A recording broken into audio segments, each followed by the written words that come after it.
Welcome to the Portland Press Herald podcast. Today on the podcast, a recording of Maine Senator Susan Collins' meeting with the Editorial Board on Monday, December 19th, 2016. Present in the room were members of the Editorial Board, publisher Lisa DeSisto, Portland Press Herald editorial page editor Greg Kesich, Portland Press Herald assistant editorial page editor Sarah Collins, Kennebec Journal and Morning Sentinel editorial page editor Ben Bragdon. Also, columnist Bill Nemitz and reporter Joe Lawler. So, Senator Collins, I've been trying to think of a historical precedent for the situation that you're in. A majority senator with a president, newly elected president from the same party who you did not support. And I can't think of any. Can you? I have not done any kind of thorough research on this issue or any kind of research at all. So I don't know. Certainly it's new for you. Well, if you think about it, throughout the time that I've been in the Senate, I've acted as a bipartisan bridge between the parties. That's why the Lugar Center at Georgetown University has ranked me 3 years in a row as the most bipartisan senator. It's why Jacob Javits Foundation gave me their inaugural award for bipartisanship. So in some ways, this is a familiar role for me to play. We've had divided government for a long time in Washington, with a Democratic president, obviously, and a Republican-controlled Congress. And so I see my role as continuing to try to build bridges and to get things done. Can you talk to us a little about how you approach some of the more controversial questions that are going to be coming up? I'm thinking particularly in terms of the appointments. How much deference do you give to the president? How much do you bring in other concerns? I have always taken the constitutional responsibility that the Senate has to consider advice and consent to the president's nominees, no matter who those nominees are and no matter which president is making the nominations. Generally, unless I know the nominee personally, I always wait until the hearings are finished because you never know what's going to happen at a hearing. Sometimes there's new information that comes out that might change my opinion. I think it's important to recognize, and this is always hard for members of the Senate to recognize, that we're not the ones making the appointments. I'm not the one choosing the nominee. My job is to assess the nominee and then either vote for or against the nominee. And I was, as you're aware, I believe one of only two senators on the Republican side that said that Judge Garland's nomination should go forward and be subjected to the normal process. And Judge Garland called me right before Thanksgiving to thank me for taking that position and always being courteous to him. And he gave me the greatest compliment of saying that our hour-long meeting was the best meeting that he had had with any senator. He said it was like being back in law school. I think that's probably because I called every lawyer I know, and including one who teaches at Harvard Law School and worked with me on Bill Cohen's staff for suggestions for questions. But in general, I've found that the process works best when we follow the normal order. When the president sends up his nominee, we send out the questionnaires, we assess the information, and then we hold public hearings. There are obviously a number of controversial nominees that President Trump has sent up. But until we get a chance to assess the nominees ourselves and really evaluate their answers to questions, and this is under sworn testimony in our hearings, it is difficult for me to make assessments. Thus far, I have met with 3 of the nominees personally. I've met with Mike Pompeo, who has been nominated to head the CIA, and that's because of my role on the Intelligence Committee. I've met with Ben Carson, who has been nominated to head HUD, and again, I chair the subcommittee that provides the funding for HUD, and I have met with Betsy DeVos, and I am a member of the Health, Education, Labor, and Pensions Committee, which will hold the nomination hearing on her hearing. We'll hold the nomination hearing for her. This afternoon, I'm talking on the phone to the nominee for the Department of Labor, and that's Andrew Puzder, I believe is how you pronounce his name, but frankly, I'm not really sure yet. A lot of these nominees I do not know, and so that makes it even more important that I pay close attention to the hearings. Do you still believe Merrick Garland should be given a vote, or do you think Trump being elected changes that? I think that we're past that stage. It's not going to happen. I do not believe he was treated fairly, and I believe that we should have followed the normal process, and we should have held hearings, and then as a result of those hearings, people could cast their votes either for him or against him. I was very impressed with him during that hour-long meeting. I'm impressed with his 19-year career as a circuit court judge, and I was impressed with his demeanor. I was most impressed with the fact that when I asked him what his judicial philosophy was, he said he didn't have one, that what he thought his job was to apply the law to the facts of the case. And to me, that's what a judge is supposed to do, set aside personal ideology and apply the law to the facts of the case. It disturbs me terribly that we're developing a conservative and liberal bloc on the court. To me, the Supreme Court should be the one institution that is above politics and should be just applying the Constitution and the law. And I don't think it's healthy for people's respect for the courts and the rule of law that we have these 2 blocks and then we have a couple of swing votes, primarily Justice Kennedy and the Chief Justice Roberts. So I think he should have gone through the normal process. I would have made my final decision after the hearings on him, but at this point, it's just too late. You met a couple of minutes ago, you mentioned the normal order. We're at a point right now where an administration is about to take office. There's bipartisan support for an investigation into whether the Russians, or not whether, to the extent to which the Russians interfered with the election and what effect that might have had.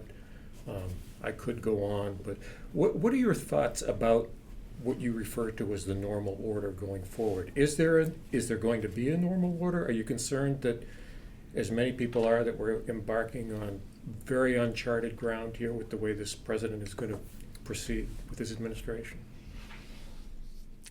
There are so many checks and balances in our democracy. The normal order has not been followed to the extent that I would have liked it to have been followed during the last 12 years or so. I mean, it's been a long time. We followed the normal order with regard to legislation much more closely during the last 2 years than when Harry Reid was majority leader. We actually debated bills on the floor. We passed significant legislation rewriting the education law. We passed a significant bill to deal with the opioid crisis. We passed a significant 5-year highway reauthorization bill, and we actually had debates and amendments and votes on the Senate floor. Not as many as I would like, but a lot better than the 2 years that preceded it. Now, Donald Trump does not have legislative experience or government experience for that matter, and that's what the people of this country decided that they wanted. The fact that Mike Pence, however, has been both a long-term member of Congress and a governor, I think helps to offset that lack of governmental experience. With regard to the Russians, which is what you started with, the normal order is for the Intelligence Committee, on which both Angus and I serve in the Senate, and the Intelligence Committee in the House, to continue our investigations that are already underway into this matter. And one of my frustrations has been that we've not been able to talk about what we have learned and the fact that we have had multiple investigations into Russian intrusions, not only into the campaign committees and certain people associated with the campaigns of this most recent presidential elections, but into critical infrastructure, attempts to penetrate the Defense Department. This is an ongoing and very serious concern. What worries me most about the Russian intrusions is that it will weaken people's faith in our democracy, that it is designed, and the Russians have done this in many countries, not just ours, but it is designed to sow seeds of doubt about the legitimacy of the election, despite the fact that I have seen no evidence to date that the information that was released through WikiLeaks was altered in any way, manufactured in any way, added to in any way. The emails were real emails. They should not have been hacked. That was wrong. But they were not made up. And I think we have the staff in place, the people in place to conduct what is needed, which is a full and thorough investigation of exactly what happened. What needs to be done, however, is the Obama administration needs to allow us to have public hearings, and so that the people of this country will know what I know about it, and I'm sure we'll learn more as the investigation goes on. It is the administration, it's not the Intelligence Committee that decides whether information is classified or not classified. And the intelligence leaders did, at the behest of the president in October, put out a brief statement saying that the Russians were doing this hacking. They did not go beyond that because the administration deemed that to do so would compromise our sources and methods of getting this information, and that obviously is a very serious concern. But to somehow turn this around and say that Congress wasn't doing its job is just not accurate. If we went the select committee route, it would be months before we could even start the investigation. You'd have to have members appointed. You'd have to hire staff. We are staffed up. We are ready to go. And what we need, we're going to investigate regardless in more depth and continue the multiple hearings and briefings that we've already had, in which members have been able to ask questions along the lines of some of the ones that I've raised. But we need the administration to give us more freedom to hold some of these hearings in public. Do you need the Obama administration to do that between now and January 20th because you fear the Trump administration would not? And it's interesting that you mentioned Obama. Well, there's so little time left. It's been the Obama administration that prevented further release of information earlier. And I don't think it was adequate for the president to just say to Vladimir Putin, cut this out. I mean, to me, that is an unbelievably weak response, as if Vladimir is going to say, oh, okay, if you don't want me to do this, boy, I'm going to stop right now. That's just not the way Vladimir Putin operates. And so I think I'm not trying to be excessively critical of the Obama administration, but I think the combination of a non-existent response with the decision to keep all information virtually classified, and I understand that some information does need to be kept classified. That's absolutely the case. But the other broader point I want to make is the cyber threat to our country is very real. And neither this administration nor the previous administration did enough to strengthen our defenses and to act on the threats that are coming at us every day. The Department of Defense alone has 100,000 attempted intrusions every single day. Every single day, 100,000 intrusions. And I rechecked that. And on the Department of Defense. And I rechecked that number this morning because that's what I remembered it as. And then I thought, it can't possibly be that many. But it is. In fact, I wrote it down just to make sure. They have 3 million per month. Now, only a small number of those are successful, but they're all malicious. They come from Russia, from China, from the Iranians, from international criminal enterprises, from teenage hackers. I mean, that's everybody. But that is an extraordinary number. And I so remember in 2012 that Joe Lieberman and I, when we were heading the Homeland Security Committee, tried to bring a cybersecurity bill to the Senate floor. And it was filibustered. And I remember the National Chamber was opposed to the bill. And at the time, it turned out, we learned later, they were being hacked and didn't know it. It was like the ultimate irony, and they didn't know it till the FBI told them. But I can't help but think if we had acted on our cybersecurity bill in 2012, we would be a lot better off. The private sector would be better off. Look what happened to Sony, and that was traced to the Chinese. And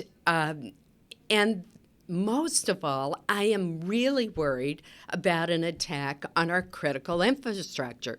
The Wall Street Journal has reported that the Russians have probed our natural gas pipelines. Well, why?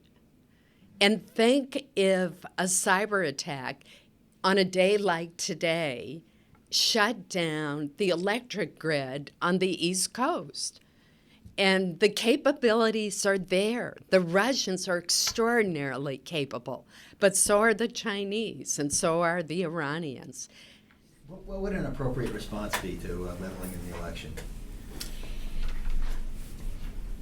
Should it be public? Should there be a publicly one that everybody knows about? That's a really good question. I've given a lot of thought to what would I have done. I certainly wouldn't have just said, cut it out, Vladimir. And I realize that the president has access to more information than I do, even though I'm on the Intelligence Committee.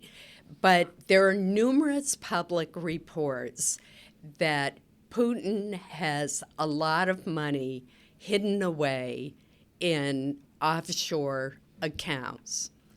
Well, one thing that I would ask the intelligence community to do is explore whether we could expose that. I don't think the Russian people, if they were confronted with proof that he has billions stashed away in secret accounts, would be very happy about that, because the Russian economy is very poor right now. People are struggling.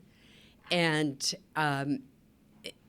that to me would be an appropriate response. But there may well be good reasons why that wouldn't be a good response. But what I'm looking for is a far more robust response than just asking the Russians to stop.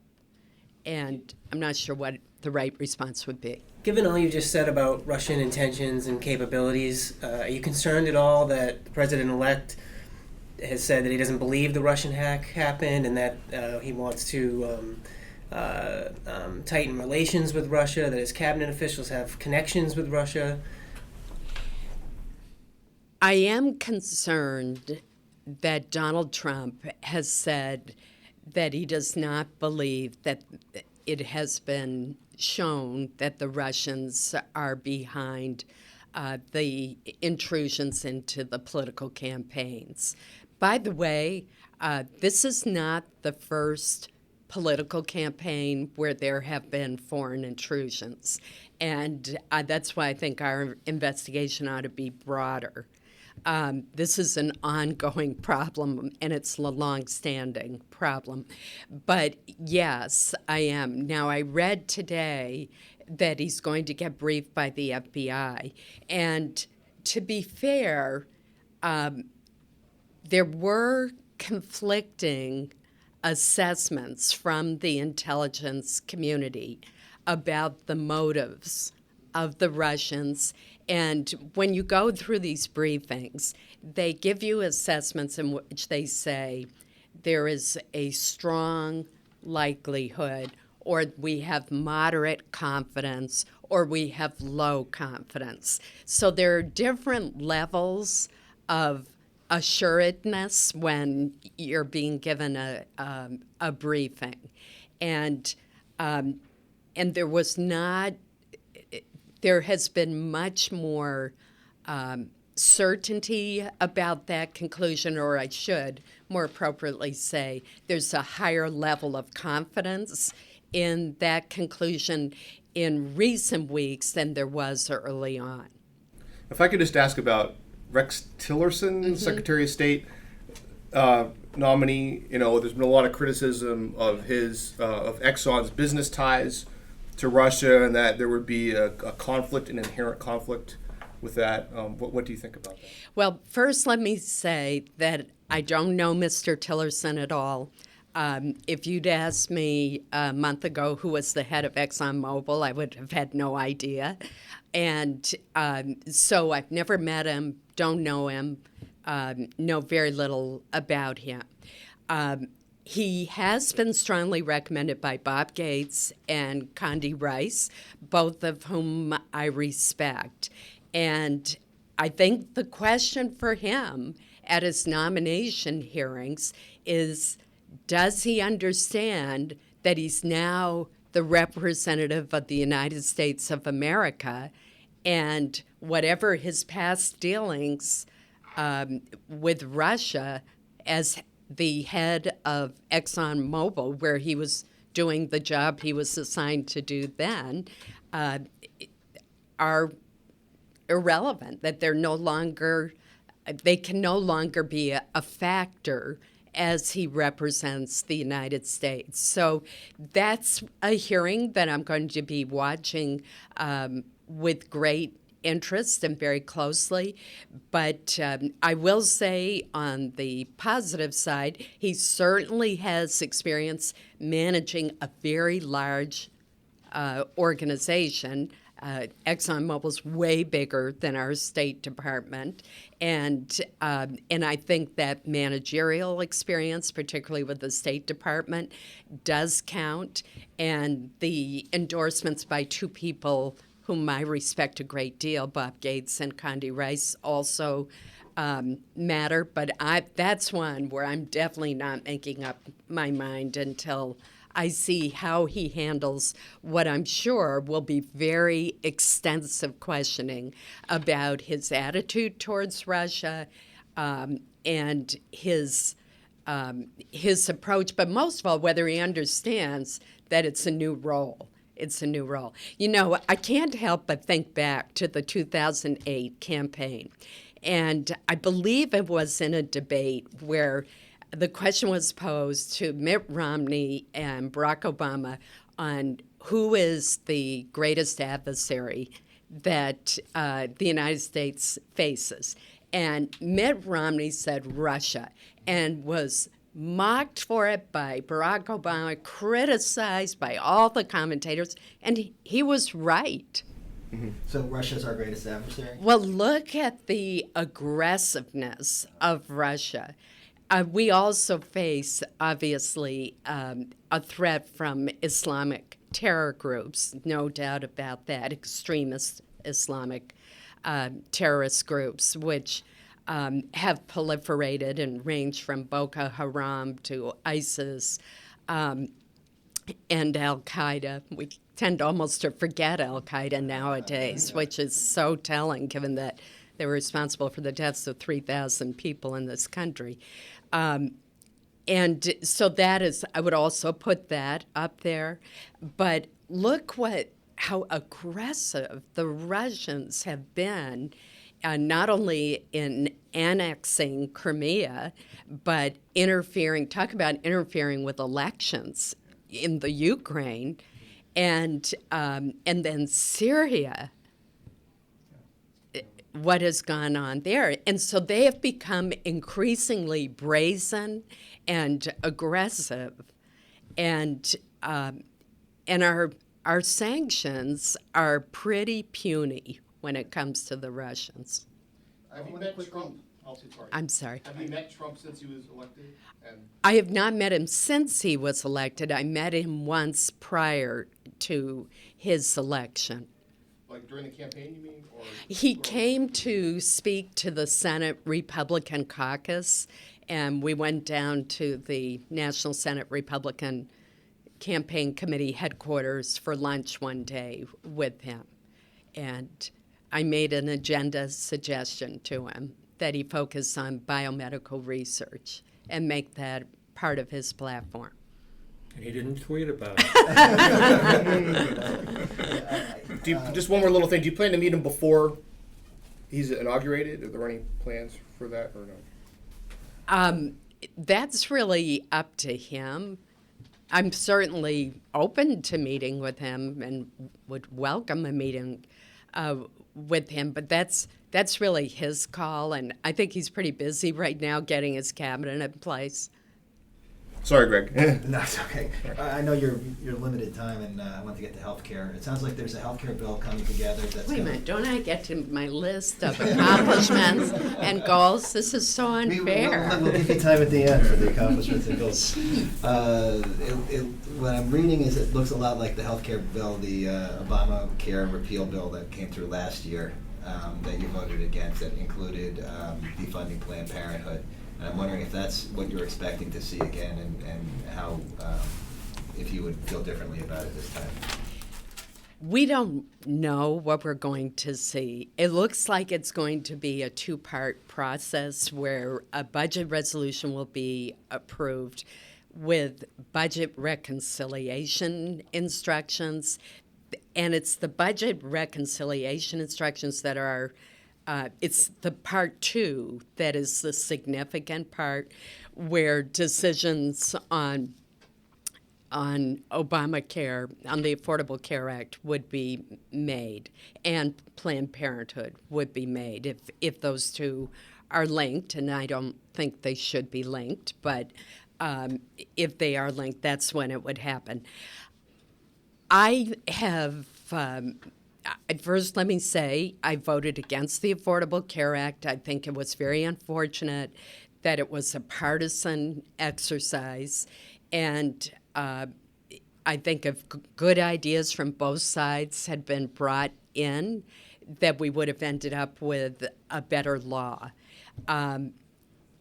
Having said that, there are some provisions of Obamacare that have worked well, and I am concerned about the 84,000 Mainers who are buying insurance through the exchange, and I want them, and there's about 2/3 of them are subsidized, and I don't want to see them drop through the cracks. To me, there are several really important issues, and I'm a little concerned about the speed with which we're approaching this. Now, there has been a lot of work done on possible replacements to Obamacare. For example, Bill Cassidy and I introduced, he's a physician, senator from Louisiana, introduced a bill last year that had 3 options for states to choose. One was to keep the ACA exchanges. Another was to switch to a more market-driven approach. We've seen the problems with the Affordable Care Act, with all the co-ops failing, including the one in Maine, which was the last to fail, but failed pretty spectacularly. We've seen double-digit increases in insurance premiums on the exchange, and we've seen a lack of choices for people. We've seen problems for businesses that face this cliff, that if they hire one more person, they're covered by the mandates of the Affordable Care Act. And we see those cliffs, which the bill that Senator Cassidy and I attempts to deal with, for individuals as well. If you make $1 more than 400% of the poverty rate, you lose your entire subsidy. You don't just lose part of it. It isn't phased out. How does that make sense? And believe me, we always talked in the old days before the ACA about job lock, that people wouldn't change jobs because they had a pre-existing condition and they were afraid that they would lose their insurance coverage. Well, now we have a different kind of job lock. We have a job lock that is causing people to turn down promotions and raises because if they get over that 400% threshold, they lose their entire subsidy. I just don't think that's well thought out. I don't think that makes sense. Now, I like some of the provisions, some of the market reforms in the ACA. I like also some of the pilot programs that we have going on in Maine. Eastern Maine Medical Center is one of the, is participating in one. Maine Medical Center chose a different route, but is also participating, that are aimed at quality and trying to hold down costs. The biggest failure of the ACA is it has done nothing to moderate healthcare costs. So this is a complex issue, and to me, it revolves around 3 very important issues. One is money. If you defund the Affordable Care Act, then where do the funds come from for a replacement? I'm not saying that there aren't savings and there aren't parts of the law that could be defunded. But if you take away all the money, then where are we going to find? We're going to have to find the money later. Second, has to do with markets. I spent 5 years in state government overseeing the Bureau of Insurance. Insurance markets do not turn on a dime. It is a difficult process. The most popular policy in the individual market prior to the ACA did not qualify to be sold once the ACA went into existence. Now, some people think that is good because they think that that coverage wasn't sufficient. Some people think that their choice was taken away, that plus a health savings account served them very well because they were the young invincibles.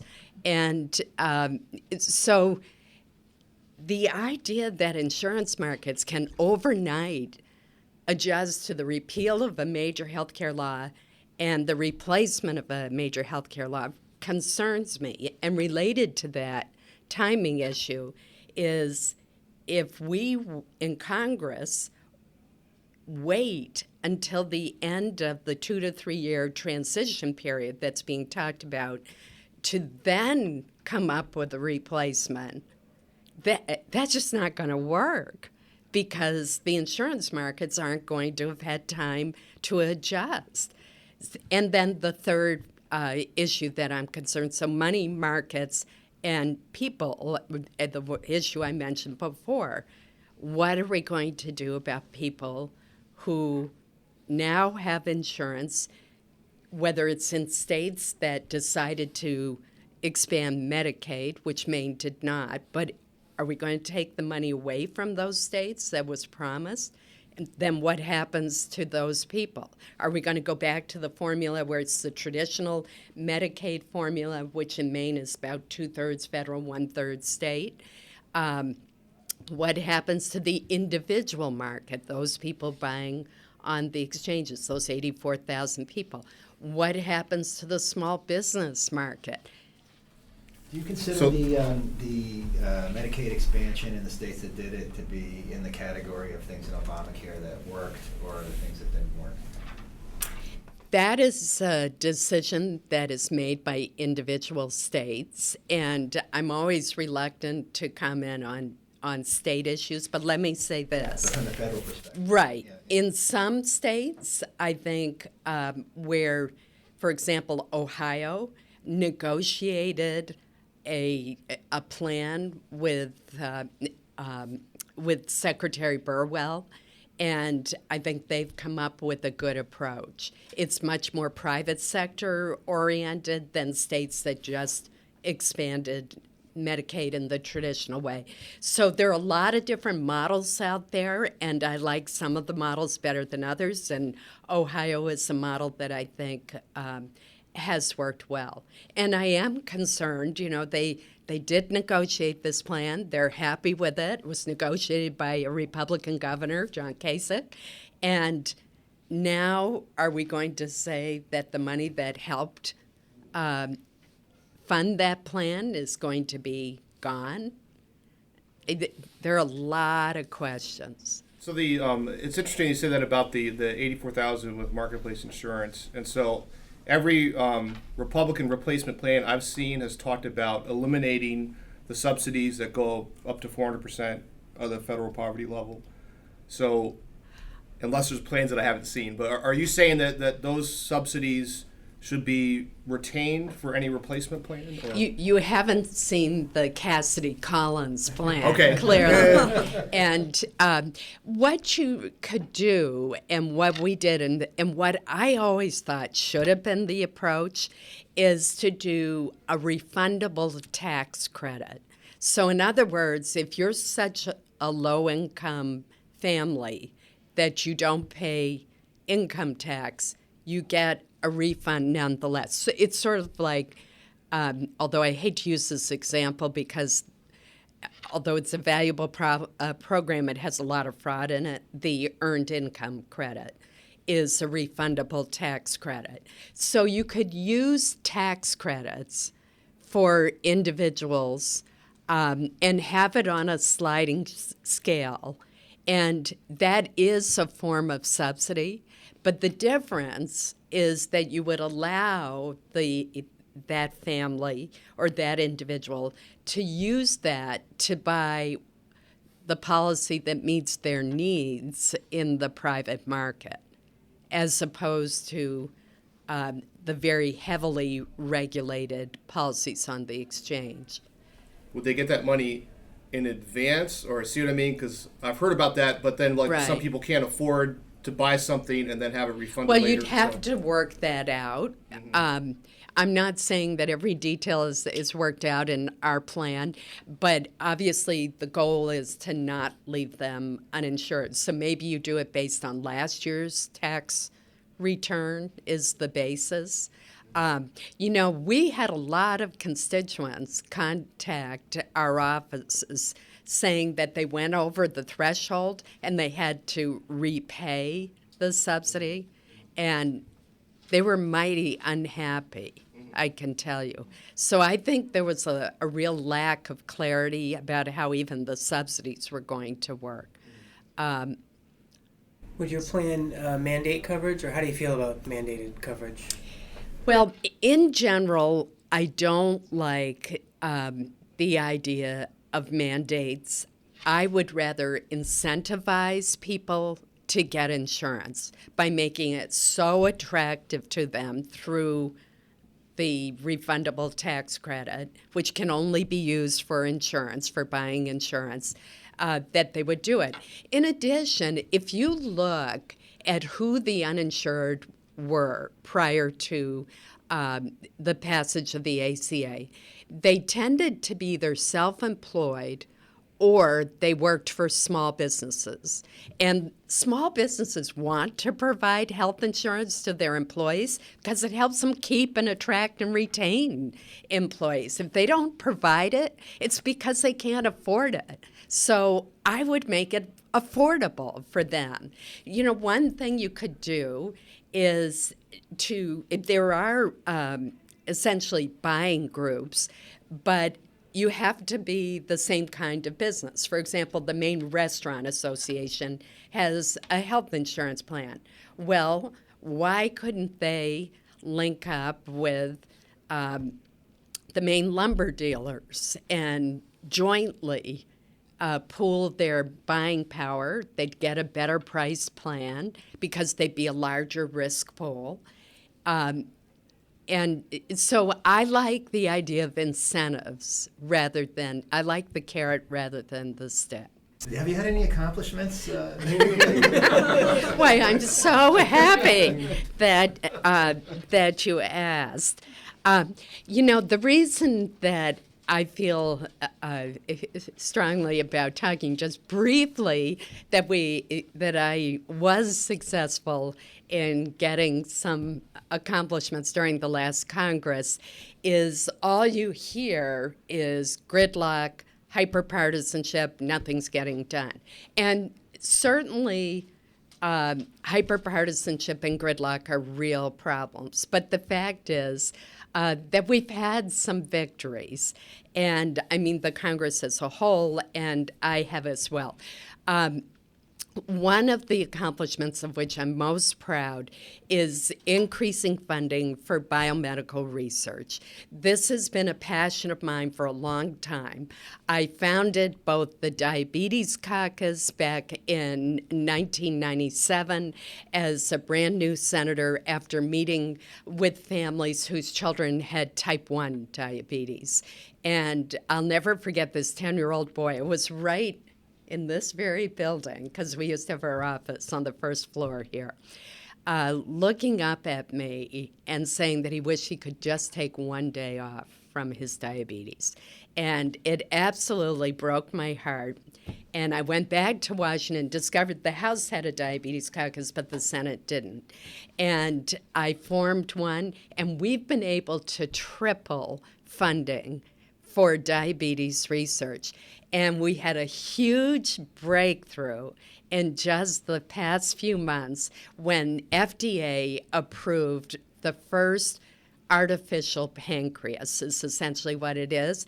It is going to change the lives of those children with type 1 diabetes. And I met with constituents last week who came in to thank me for my work. They were people that I'd worked with for years on the research. And Carolyn Sweeney and her son, Aiden, I don't think they'd mind that I said their names. And Aiden, I first met 10 years ago when he testified before me when I chaired the Children's Congress that every other year comes to Washington from all over the country, and these children tell their stories and talk about putting a human face on the problem. In addition, type 2 diabetes is an epidemic in our state, and it is responsible for more amputations than anything other than accidents.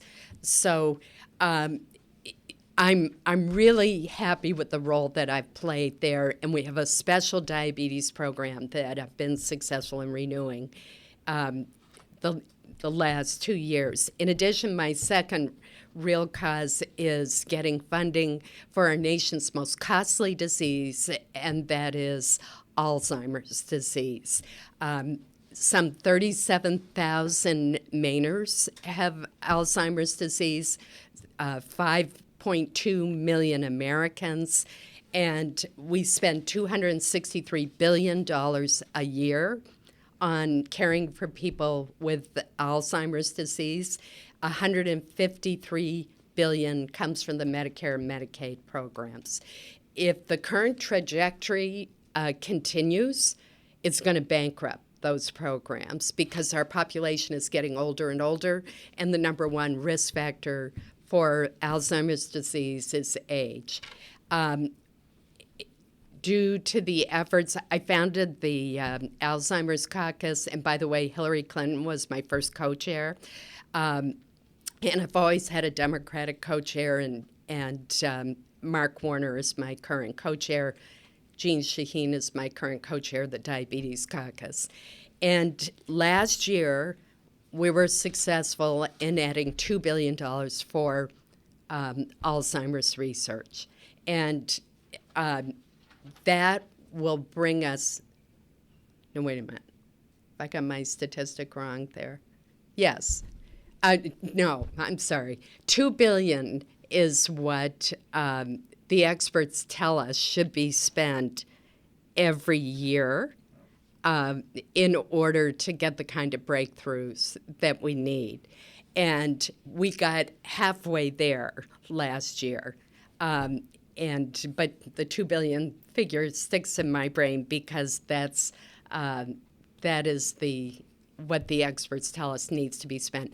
I've visited labs, including Jackson Labs, which is working with Indiana University on Alzheimer's research. I've gone to the University of Pennsylvania. I've gone to Harvard to see what is going on, and it's really exciting, and it's going to take some money. Okay, second, I'll be fast on the rest. Tiger grants. Every year, I protect and ensure funding for this grant program, which has brought $122 million to Maine to invest in replacing bridges, including the two bridges connecting Kittery and Portsmouth, which are essential to the Portsmouth Naval Shipyard and to tourism, a bridge in Rumford Point, a bridge between Richmond and Litchfield. It also has saved rail service in northern Maine, and it is invested in all three ports, including the port here in Portland. And look at the difference that we're seeing in the activity in the port here in Portland. It's so exciting. Veterans homelessness. There is a special program that the Obama administration started, but I've ensured it's been funded every year through my appropriations subcommittee, even though the administration didn't fund it for the last 2 years, I think because they knew I would put the money in anyway, sort of like cutting the football team, I'm told, in some school budgets. And we have had a decrease of 37% in veterans homelessness in the state of Maine and 45% nationally.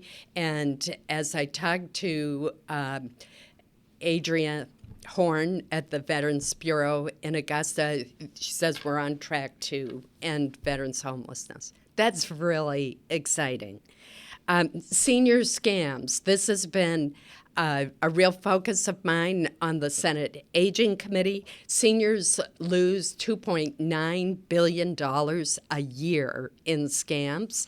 And we started a hotline, and one of the tips that we got on our hotline resulted in the breakup of this ring that was involved in this IRS imposter scheme where people were calling up people pretending to be IRS agents, telling them that they owed taxes and threatening them with liens and foreclosures. And they're awful. There were 3 on my answering machine one time, and I was so excited because I thought I could be part of a sting, And so I called the IG's office at Treasury, and I said, just tell me what you want me to say. And unfortunately, they use phones that are good for only like 2 days at a time, and by the time I got the messages, they were gone. I was so excited. New Balance jobs, this was a delegation effort. And but we did finally get the law passed to require the Pentagon to follow the law that's been on the books since 1941, the Berry Amendment, where you're supposed to buy American for uniforms, and I know you're familiar with that. Small business tax credits, this was part of a bill last year. It extended a very important small business expensing and bonus depreciation provisions and allowed restaurants to write off the cost of renovations over a 15-year period rather than a 39-year period. Think of going into a restaurant that's only been renovated once every 39 years.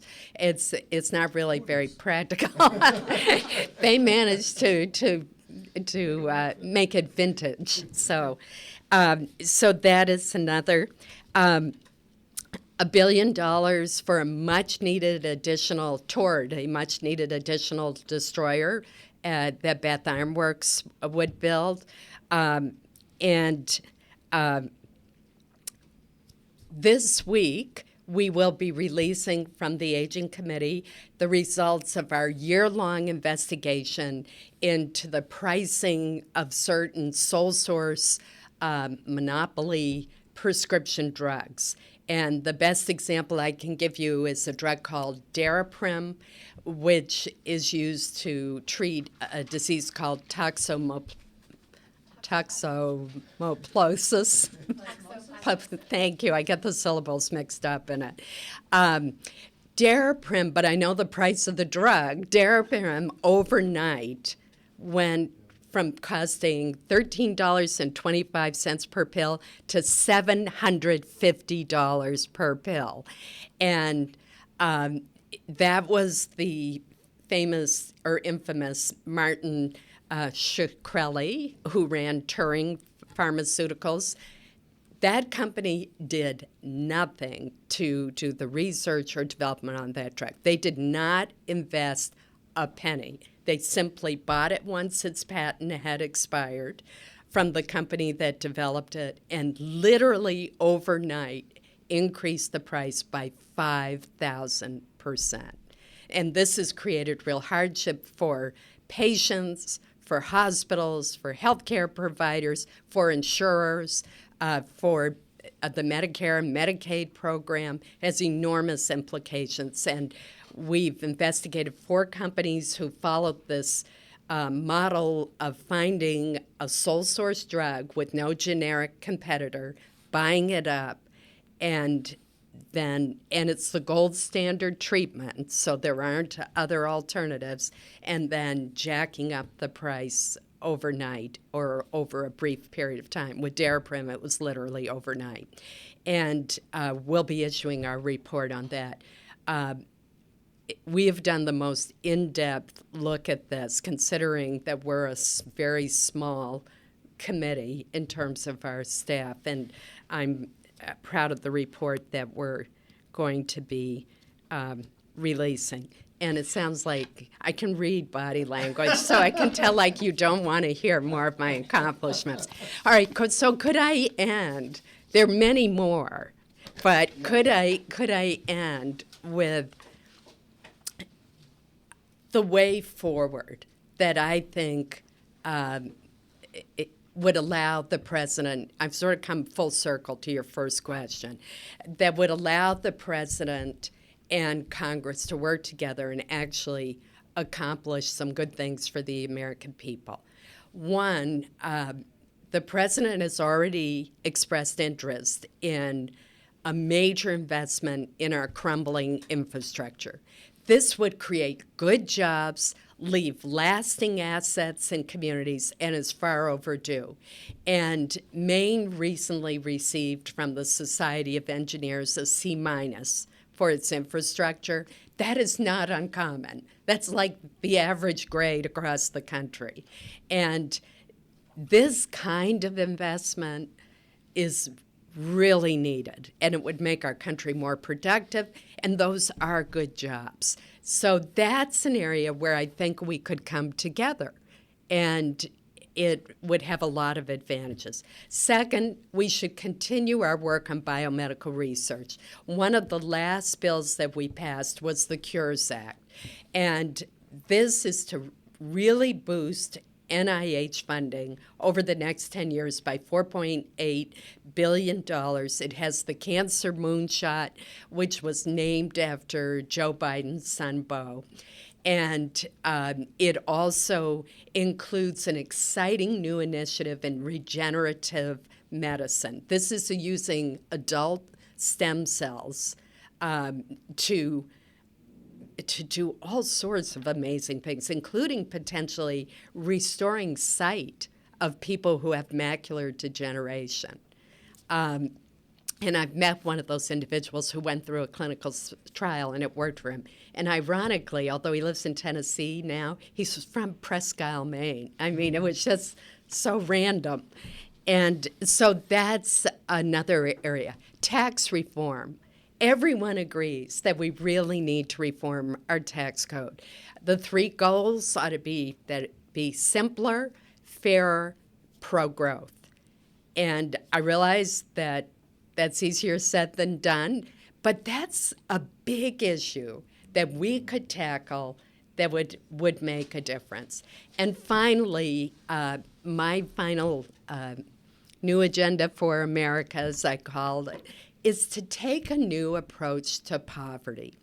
And Martin Heinrich, a Democrat from New Mexico, and I have introduced the Economic Empowerment Act, and your paper was kind enough to publish an op-ed on it just this past week with the John T. Gorman Foundation.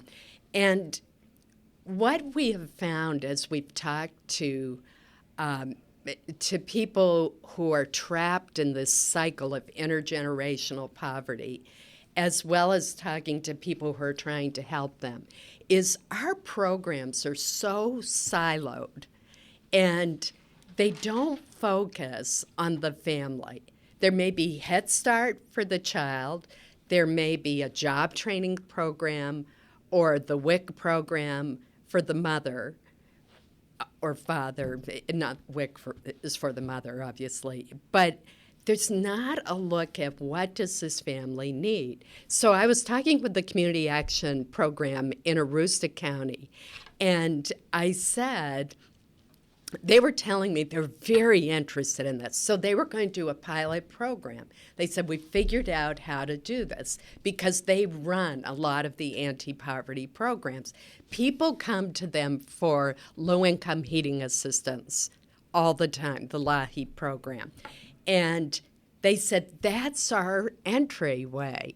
And what we can do is when people come in to apply for low-income heating assistance, and they're bringing two little children with them, let's say it's a young mother, we'll say, you know, we have an excellent early Head Start program for very young children, the age of your children. Think you might be interested in that. And by the way, you know, you also qualify because of your income for getting some nutritional assistance under the WIC program because we see that you're pregnant as well.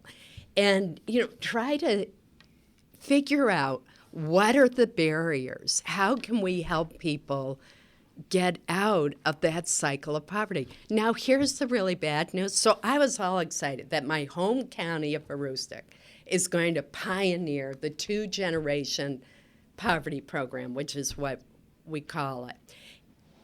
They can't. They found out that there are restrictions that prevent them from using the information they gather on the application for the low-income heating assistance program to direct people to other programs that might help them. Now, how ridiculous is that? And that's what our bill would change. And there'll be resistance to it because people who are administering those siloed programs, in some cases, don't want to commingle money or they don't want to refer people. And but that's not the case in Maine. And we're going to start with a 5-state pilot project on it. And we're also going to have an interagency council to try to break down those barriers. But I got really interested in this when I was looking at the low-income housing programs that we have and that I provide the funding for. And it's like we do the same thing every year.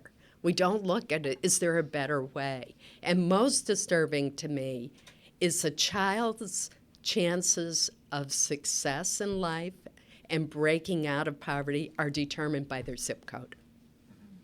That really troubles me. Now my staff is giving me the hug because I know. I want to apologize for my body language. It was Andy's fault. Right. Are you running for governor in 2018? We're out of time. We're out of time. But see, I had lots more to tell you. But thank you. I realize your questions are more important than my wanting to talk about what I've done. But do watch the progress of the 2-generation poverty bill. You know, despite our best intentions in the expenditure of trillions of dollars, the poverty rate today has barely budged from what it was 60 years ago when Lyndon Johnson declared the war on poverty. So obviously what we're doing isn't working. We need new approaches. And I think it's because it's so siloed and we don't look at the needs of the whole family. And what can we do to lift those families to self-sufficiency? Thank you. Thanks for listening to the Portland Press Herald podcast. Make sure you never miss a podcast episode by subscribing on iTunes or your favorite podcast aggregator. For more of our podcasts, visit pressherald.com/podcasts. Follow the link there to this episode to leave a comment. You can also leave a comment on our Facebook page. I'm Chad Gilley. Once again, thank you for listening to the Portland Press Herald podcast.